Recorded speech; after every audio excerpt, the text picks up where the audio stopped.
காட்டுப்பகுதியில் ஆழ்ந்த தவத்தில் இருந்தார் ஒரு மகரிஷி. அவர் தவத்தின் போதே கண் திறக்காமல் தினமும் ஒரு முறை கையை நீட்டுவார்.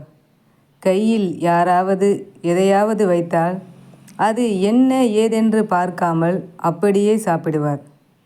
முனிவர் கையை நீட்டும் நேரம் பார்த்து பக்தர்கள் அவர்கள் கையில் கிடைத்த உணவை அந்த முனிவரின் கையில் வைப்பார்கள். இதனால் தங்களுக்கு புண்ணியம் சேரும் என்று அந்த ஊர் மக்கள் கருதினார்கள். ஒரு நாள் பக்கத்து ஊர்க்காரன் ஒருவன் அந்த வழியாக வந்தான். மிகவும் பணக்காரனான அவன் அந்த முனிவரை பார்த்தான். முனிவர் திடீரென்று கையை நீட்டினார். அவனுக்கு என்ன என்று தெரியவில்லை. ஏதோ கையை நீட்டுகிறாரே என்று மண்ணை எடுத்து அவர் கையில் வைத்தான். அந்த மகரிஷியும் அதை அப்படியே வாயில் போட்டுவிட்டார். அந்த பக்கத்து ஊர் பணக்காரன் கலகலவென சிரித்தபடியே அங்கிருந்து போய்விட்டான். மறுநாள் அந்த பணக்காரனின் வீட்டிற்கு ஒரு குடுகுடுப்பைக்காரன் வந்தான். ஜக்கம்மா கூறுகிறாள், ஜக்கம்மா கூறுகிறாள் என வாசலில் நின்று சத்தமிட்டான். அவனை பார்க்க அந்த பணக்காரன் வெளியே வந்தான். அவனிடம் அந்த குடுகுடுப்பைக்காரன், நேற்று நீ ஒரு மகரிஷிக்கு கையில் மண்ணை கொடுத்தாய் அல்லவா? அது நரகத்தில் மலை போல் வளர்ந்து கொண்டிருக்கிறது. நீ நரகம் வந்ததும் அதை உண்ண வைப்பார்கள். அதற்கு தயாராக இரு. இதை நான் கூறவில்லை, ஜக்கம்மா கூறுகிறாள் என்று சொல்லிவிட்டு போய்விட்டான். அந்த பணக்காரனோ நடுங்கிவிட்டான். தான் விளையாட்டாக செய்த தவறை எண்ணி வருந்தினான். தான தர்மங்கள் செய்து தன் பாவங்களை குறைக்க முடிவெடுத்தான் அந்த பணக்காரன். அவன் வீட்டில் ஒரு குடில் அமைத்து அங்கேயே தங்கினான். ஆடம்பரமான பங்களாவை விட்டுவிட்டு சின்ன குடிசையில் வாழ துவங்கினான். அங்கேயே சமைத்து சாப்பிட ஆரம்பித்தான்.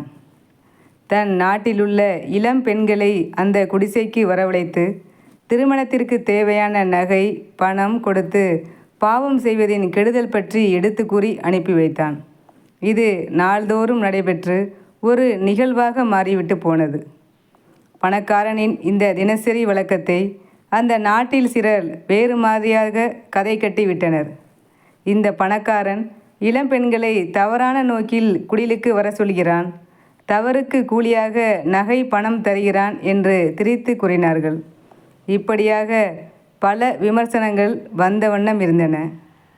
ஒரு நாள் கற்புக்கரசியான பெண் ஒருத்தி பார்வையற்ற தன் கணவருடன் அந்த பணக்காரனின் குடிசைக்கு முன்பாக நின்று யாசகம் கேட்டாள். அந்த கணவன், நீ யார் வீட்டு முன்பு இப்போது நிற்கிறாய் என கேட்க, நான் ஒரு பணக்கார வீட்டின் முன்பு நிற்கிறேன். ஆனால் அவர் குடிலில் வாழ்கிறார். அந்த குடில் முன்புதான் நாம் இப்பொழுது நிற்கிறோம் என்றாள். அதற்கு அந்த கணவன், ஓ, தானம் கொடுப்பதாக சொல்லி பெண்களின் கற்பை சூறையாடுகிறானே, அவன் வீட்டு முன்பாகவா நிற்கிறாய் என்றான் அந்த பெண்ணின் கணவன். அந்த பெண்ணோ பதறி போய் தன் கணவனின் வாயை மூடினாள். பின் மெதுவாக தன் கணவனிடம் கூறத் தொடங்கினாள், சுவாமி, என் கற்பின் சக்தியால் நான் முக்காலத்தையும் உணர்ந்து சொல்வேன் என்பதை நீங்கள் அறிவீர்கள். இந்த பணக்காரர் ஒரு மகரிஷிக்கு கையில் மண்ணை அள்ளி கொடுத்து விட்டார். அதனால் அந்த பாவம் நரகத்தில் மண் மலையாக குவிந்துள்ளது என்பதை இவர் அறிந்து போனார். அதனால் தன் பாவத்தை தீர்க்கவே இந்த தர்மங்களை எல்லாம் செய்து வருகிறார். மேலும் தனது பாவம் மலையாக குவிந்துள்ளது என்பதை தெரிந்து கன்னியருக்கு தான தர்மம் செய்து நற்போதனைகளை செய்து வருகிறார். ஆனால் சிலர் இந்த பணக்காரரை பற்றி தவறாக பேசி அவனுக்காக குவிக்கப்பட்டிருந்த மண் குவியலை ஒவ்வொரு கவலமாக ஒவ்வொருவரும் பங்கிட்டு கொண்டனர். கடைசி கைப்பிடி மட்டும் பாக்கி இருந்தது. தற்போது மன்னனை பற்றி தவறாக பேசியதன் காரணமாக அந்த கடைசி கைப்பிடி மண்ணை தாங்கள் எடுத்து கொண்டீர்கள். மேலும் இந்த பாவம் அடுத்த பிறவியிலும் உங்களை தொடரப் போகிறதே. தேவையில்லாமல் அடுத்தவரை பற்றி முறையாக தெரிந்து கொள்ளாமல் இப்படி தவறாக பேசக்கூடாதல்லவா? நீங்கள் அடுத்த பிறவியிலும் பார்வையற்றவராகவே பிறப்பீர்கள் என்று கூறினாள். அதிர்ச்சியில் அப்படியே உறைந்து போனான் அவளது கணவன். தவறு செய்தவர்கள் திருந்த எடுக்கும் முயற்சியை விமர்சிக்க கூடாது.